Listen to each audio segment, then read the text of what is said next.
Hi, this is Charting Man Dan of TheChartGuys.com, home of technical analysis education. Click the link for a free week trial, no credit card required, and gain access to our multiple live broadcasts daily, community chat room, educational videos, nightly watch lists, and more. Invest in your education and future and join the community today.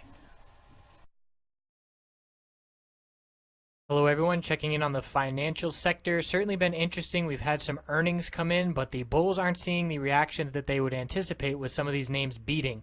So we have this double top still in play, 2380 and 2380. I'm looking at XLF, the financial sector spider, and that is a key resistance the bulls want to break. We're consolidating sideways for the past 6 days, which is normal and healthy for the bulls. There's no clear dumping volume. We're holding all moving average support, closed strong at the end of the week. So very clearly the bulls are still in control, but we're just keeping an eye on this resistance because if we were unable to break it and then we lose the 10-day moving average support, we will be looking for a short-term trade on the bearish financial sector ticker. FAZ is a 3 times ETF bear.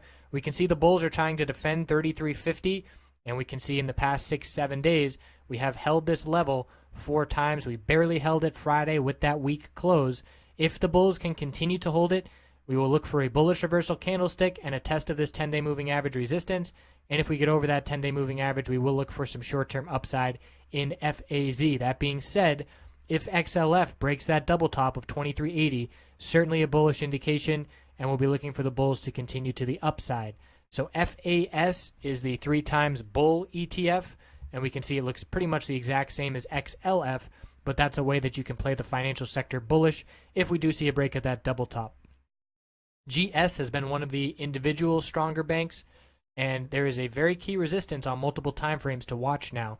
So at this point, it's just normal healthy consolidation, and it even looks like a bull flag with support and resistance parallel to each other after a big move to the upside, and that's a pattern that suggests continuation for the bulls. But we're looking at this 200-day moving average resistance of 163.64. We rejected from that level. The bulls did form a tight range doji on Friday, holding the 10-day moving average support. So that doji would have me anticipate the bulls to show up Monday and make a move back towards that 200-day moving average resistance.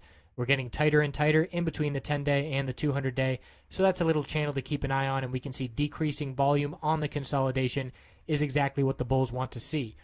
GS on the weekly, however, is also rejecting from this 200-week moving average combined with that 200-day moving average. Look how many rejections we've had in 2016 from this level. I'm looking at 8 at least over the spring and summer, and we're seeing 2 more here the past 2 weeks. This is a bearish reversal candlestick on the weekly. If we confirm it and break the low of 159.22, we will be looking for a pullback back to 155, this middle Bollinger Band weekly support, and that will line up with some key daily moving average supports down in the 155s as well.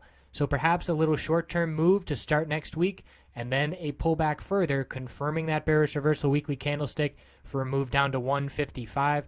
If we get over this 200-day and close above it, that will be a victory for the bulls in the short term. So a couple things to be keeping an eye out for. The overall trend does favor the bulls with markets at all-time highs, but definitely aware of the double top resistance that still stands even though we've had some bullish earnings come into these banks. So I appreciate you watching. Have a wonderful weekend.